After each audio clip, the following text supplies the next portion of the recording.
حاجه وحشتني جدا جدا يا رب تكون في صحه سعيده. النهارده بصور الساعه 3 وتلت بالليل. ليه بقى؟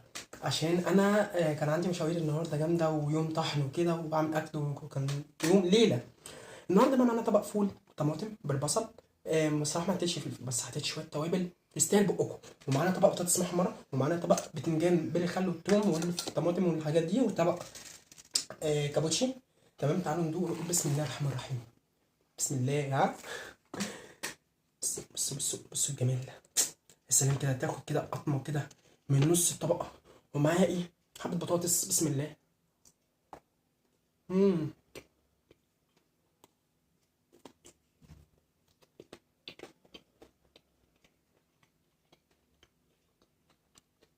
اللقمه دي كفيله تشغلك عن اي حاجه. فنجان كده.